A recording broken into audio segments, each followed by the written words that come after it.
Hey there. So today what we're going to do is we are going to pick up where we left off with the 2D platformer in Godot 4.3. And what we've done so far is we've made our background and our parallaxing layers in order to give some life as the player travels throughout the areas.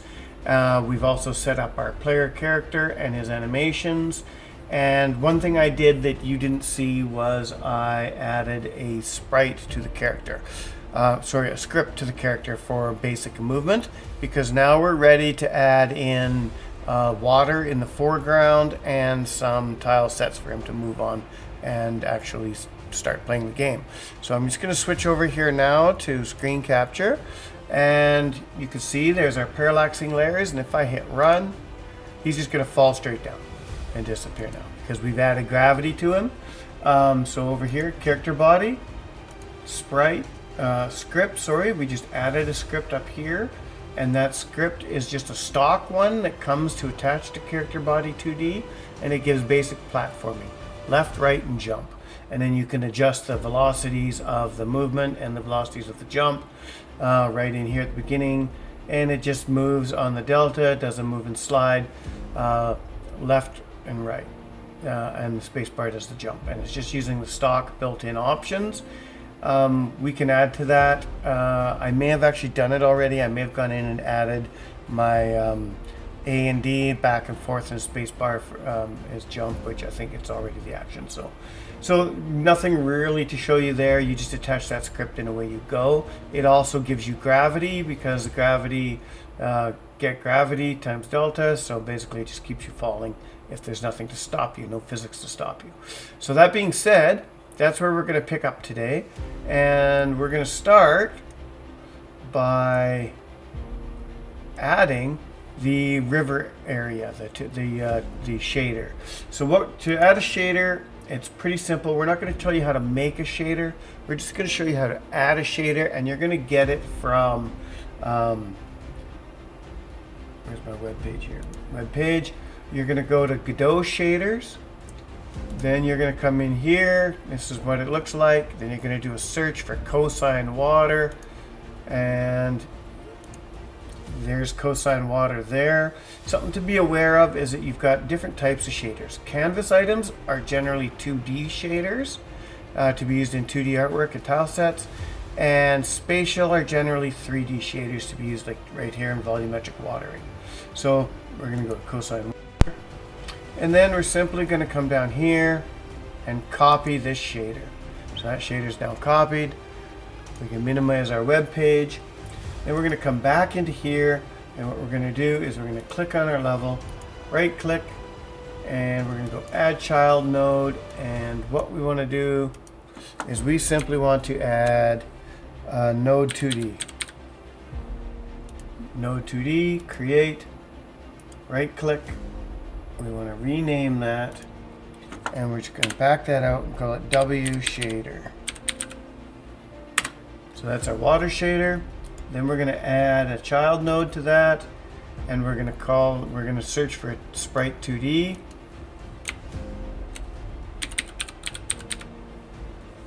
Sprite 2D. We're going to create that. We're going to rename that blue underscore water. Enter. Now what we want to do is I have an image here. You can use anything. A lot of people will just actually use the Godot icon that gets dumped into every project. But I made a little rectangle for water that is basically just a blue filled in area with a couple of squiggles on it, just to represent it better on the screen. And it puts it at the origin point. Remember, wherever you're at, if you've got a big long level, things get dumped at the origin point, and then it's up to you to move them. So I'm just going to drop that here, extend that here, drag that all the way over here, push my middle mouse button in, make sure to drag that all on screen. I'm going to extend that a little more. Then I'm just going to zoom in here a bit, and I just want to make sure it comes up over my terrain just a bit so that it's overlapping. There we go. So now if I hit play, we just fall down through an ugly graphic. But that ugly graphic lets us know what we're dealing with. So from here, what we want to do with the blue water selected, we want to come over here to texture, make sure that it's in there, come down to material, on empty material, new shader material. Then you've got this new shader material. Nothing else changes. Well, you've got to click on this to get into the submenu. Anything in Godot that you want to access more things than are in the immediate inspector, you generally click on it to pull up a submenu. So now we've got a submenu. It's a shader, and there's nothing in it. Well, we're going to go new shader.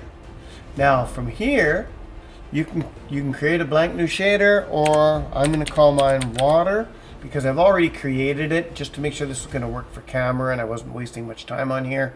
It says file exists, it will be reused. That's fine. I'm fine with that. But if you wanted to call it something else, you could.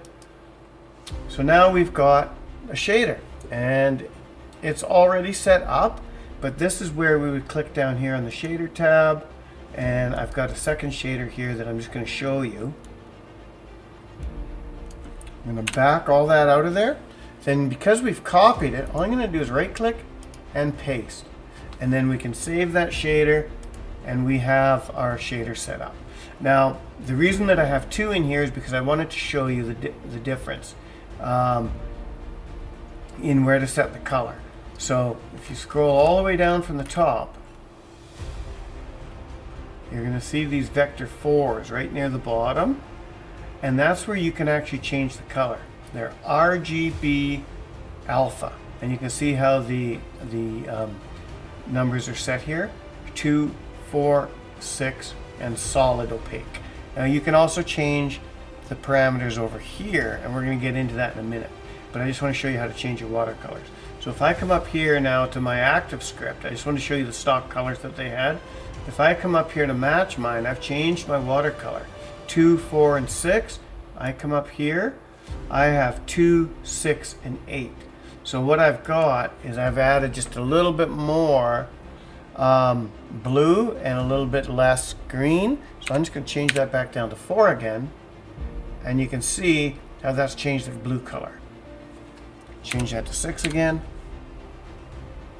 and you can see it's just added a little bit more green to shine through the watercolor. It's just a little more than I want. I could also take the blue down a bit, and I could make that 4.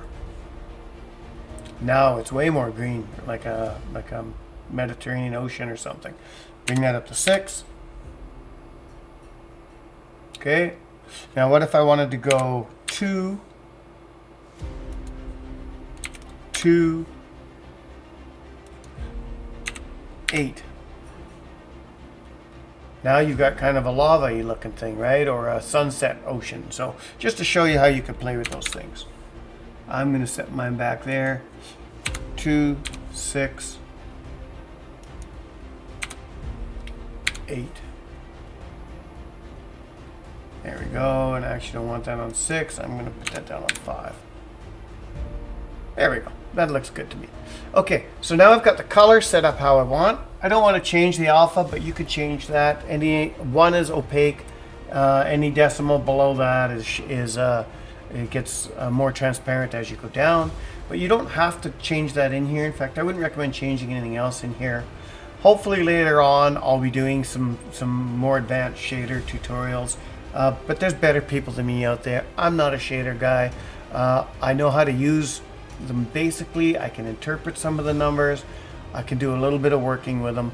And Godot has some brilliant people in the community that actually can show you how to do the visual shader editor and actually how to write shaders.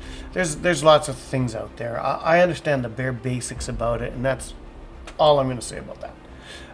But what you can do is you can adjust these shaders, and you can adjust the UV scale, and you can adjust the alpha color, etc. So if I drag my alpha down just a little bit here,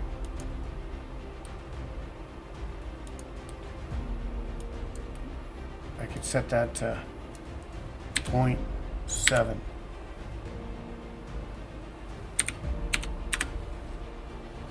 Now it's just got a little bit, oh no, it didn't even change there. So I guess I can either make it transparent or not transparent. So I'm just going to leave that alone. The main one to worry about is the UV scale here. So if I hit play now, I'm going to fall through that, but it's not very watery looking from kind of a side view with some ripples. So what I'm going to do is I'm going to change my UV scale, and see, even if I change it to there, it's going to look much more kind of like a lakeside or an ocean when I fall through it. See, there's a little bit more going on. Kind of hard to tell because there's nothing stopping you yet. And you can phase that all the way up to whatever you'd like. So there's really tessellated. I'm just going to put it about, there and call it a day. Okay, let's hit play. Yeah, that'll look okay. It's just for visual effects to make it look like you're running alongside a river when you move anyway. So now we've got our shader built, okay? So now we want to save our scene. But now we're ready to actually add, bring this way over here where our player's starting. We actually want to add between the river and the forest in the background some of the bank of the river that the player is going to travel along as he continues on his adventures. So what we want to do now is we want to go to level 1, right click, add new child node, and what we're going to do is we're going to look for tile. So tile map is the old way of doing things. Tile map layer is the new way of doing things. Tile map was depreciated. It's still in here because it hasn't been completely removed, but you can see right down here, depreciated. Use tile map layer instead. So that's what we're going to do. We're going to create a new tile map layer. Create. And then I'm going to go in here, and I'm just going to call this riverbank. Alright, so I've got my tile back layer riverbank, but there's nothing going on. So what do we need to do? Well, like a lot of things, come over to the inspector, click empty, new tile set. Okay, now we've got a new tile set. We're going to need to go into the submenu of that. And in here, we don't want to add that physics layer yet, sorry. So what we want to do is we want to go into Tileset. So tile map is where you paint them on your screen. Tileset is setting up what you're going to paint on your screen. So just keep that in mind. It's Tileset is the setup, set for setup, and map for painting your map out. But what we're going to do is find my, and drag it in here. And now it's going to say Atlas textures modified. Would you like to automatically create the files in the Atlas? Yes, I would. So the Atlas is basically how it handles things in the background and handles all the math and the paints and ties everything together. It also grids it out to, and in this case, it's a 16 by 16. You can change that. These tiles happen to be 16 by 16. You can also change your selection region down here. So what I'm going to do just to demonstrate that to you is I'm just going to zip this up here to 24 by 24. And you can see now that they're a bigger selectable area and a bigger paintable area. Depending on what the tile set you're using is, you're going to want to change that. You're probably going to want to change this before you drag that in and create it, so that this is, the Atlas is automatically created with it. However, we don't need to do that. We're working with a 16 by 16. So we're good on 16 by 16. And you can see everything snapped back again, and we're in, oh, we got one little white there, which means that 17 is goes to 16. There we go. Now we're all orange again. Okay, so now we've got that set up. So what I want to do next, though, is I want to go here I'm going to unexpand that. So you need to add a physics layer to these things, and you can set your physics layer after you've kind of set your paintable regions, and we'll come back to that in a minute, but you do that by accessing the submenu. Because if you look here on the physics, there's no new layer. If you look down here on physics, there's no new layer. So you have to do it from inside this submenu. But we're going to come back to that, because first what we're going to do is, I don't want to paint 90 million little tiles on the screen. I'd like to do it, some of these things in blocks, some of them not so much. So what we're going to do is we're going to do our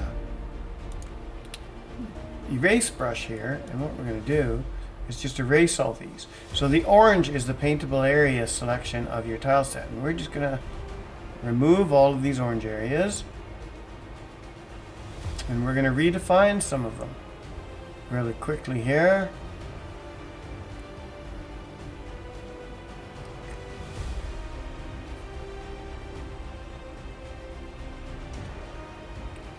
here. And then these rocks.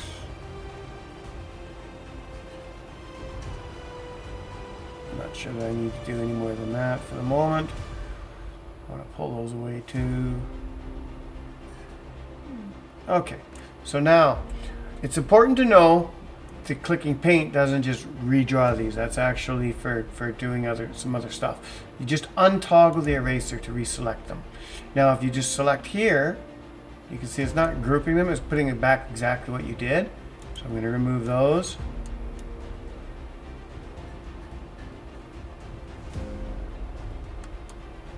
Okay, I'm going to unselect that. So now what I'm going to do is I'm going to hold down Shift though, and then drag and select.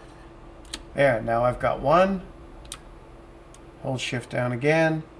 Got two. Come over to here. Hold Shift down again. Three. Over to here. Now this does take a little bit of practice, so don't feel like I'm like super quick at this or nothing. When I first did this, it was painful. You wouldn't have wanted to watch this. But you get a hang of it. There we go. I think that's enough to get started here. That's all we really need to do. I'll do this one too. I want that one coming out of the water. Perfect. Okay, so now we've gone and set those up. But you can see I've just got this little square in the middle. There's not much going on. If I come over here to my tile map, and I click on this,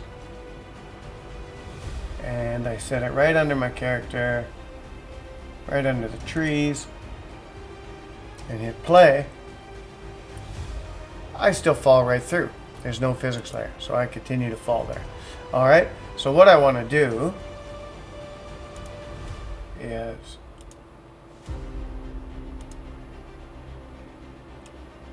erase that again. Okay, but now what I want to do is I need to set up a physics layer like I was talking about before. So what I'm going to do here is I'm going to go to my tile set. I'm going to click on that, and I'm going to go physics layer, and I'm going to go add an element. Now I have a physics layer. All right, and it's on layer 1.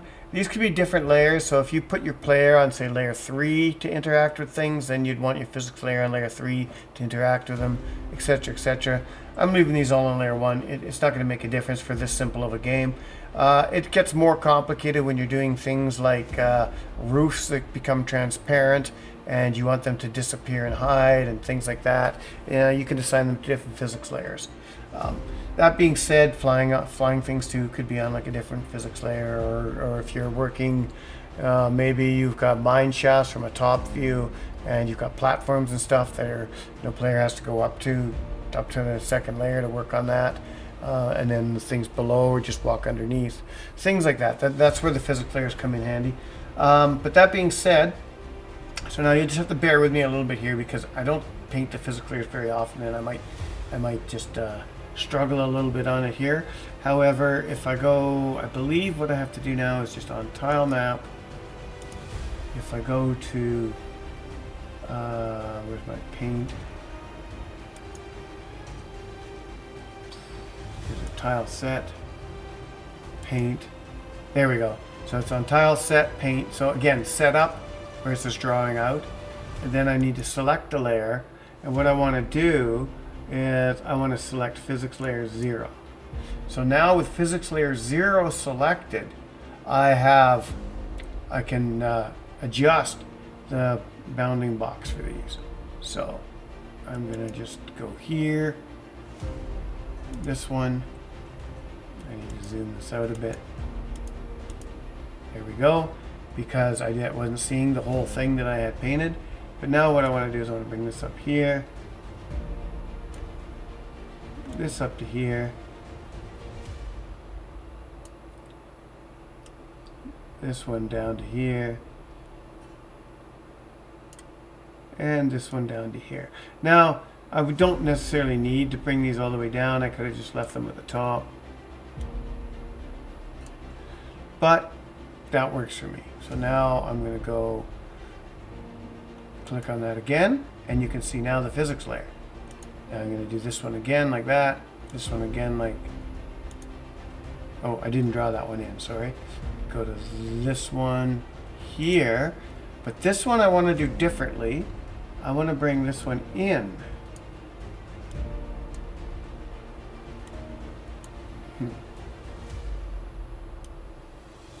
Point's fine. That one in.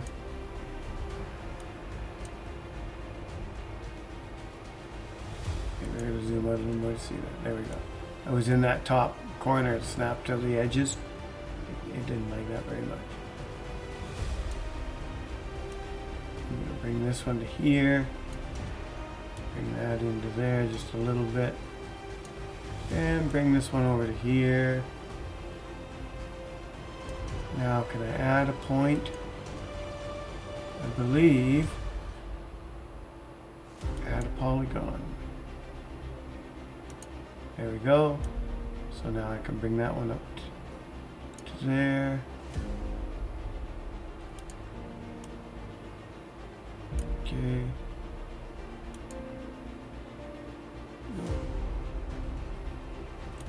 Add another polygon.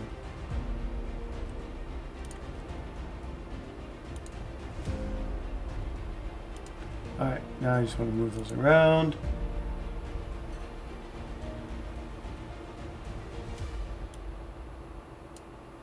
Let's bring this. No.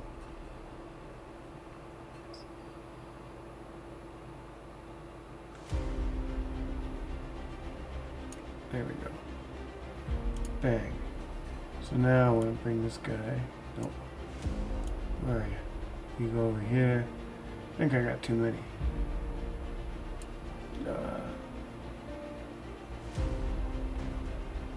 Delete polygon. Delete that polygon. Delete that polygon.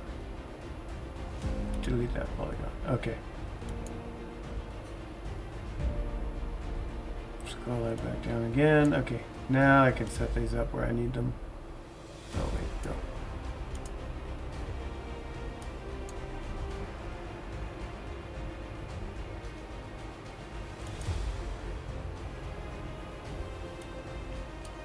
Keeps changing my view out on me there. I don't wanna.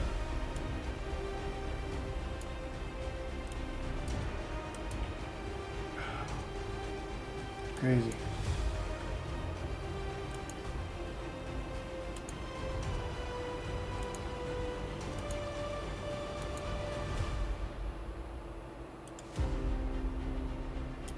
Okay, that's finished. Okay, so now I don't want to add polygon.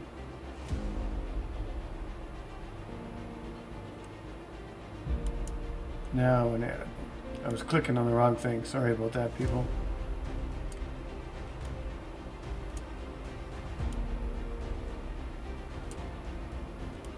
I was clicking on expand editor thinking that was bringing me back to edit my points, and it was messing me up. Lesson learned. There you go. Okay, so that's what we want. There we go. Now down here, we're going to delete polygons here.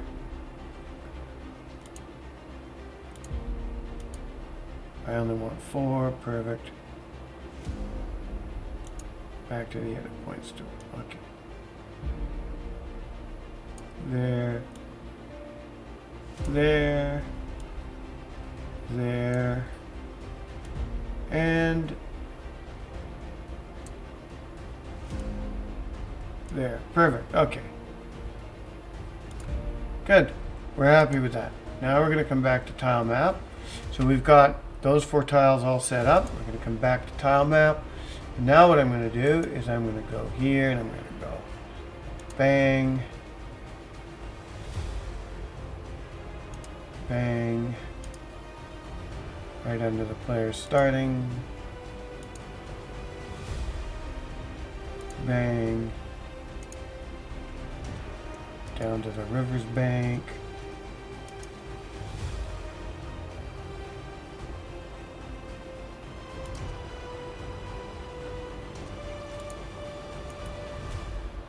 And then we want to go here.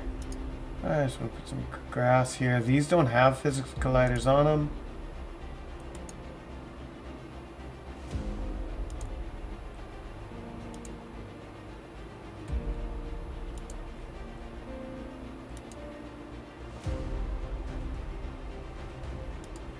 All right, and now if I hit play, my player stops. He moves back and forth, and he jumps. And he slides down the physics. Oh, it must be sticking there. Comes up the physics. And if I go in front of the grass here, you can see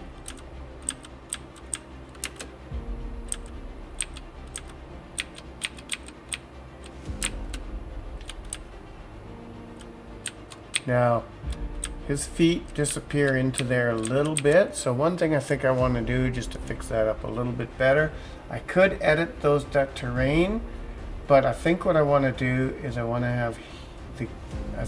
have him ordering here. Collision shape 2D. And I'm just going to bring this up a hair. There we go. Play. That's a little better. Now he's kind of knee deep in it. But maybe I want to go the other way. I don't think the look that I was going for there was as good as I thought it would be. We'll just come a little bit below the feet there. Yeah, that's a little better. We'll go with that. That'll look better once it's animated too, because we haven't actually assigned any animations to him yet. Which brings us to the next one. So what you need to do now on your own time while we're getting ready for the next one is play around with his jumping height, putting in some tile map stuff, and get yourself ready. You can see the parallax working in the background. And get yourself ready to actually start working on the character movements and the monsters and things like that. And that's what we're going to do in the next episode, is we're going to set up the animations, and we're going to set up the character to be able to turn around, interact with stuff, maybe take a sword swing. We'll set up another key for a sword swing, and we'll go on from there. So I hope you've enjoyed this, and I hope you followed along. I'm trying to keep them as short as I can, but that'll be it for this episode. I hope to see you in the next one. Have a great day.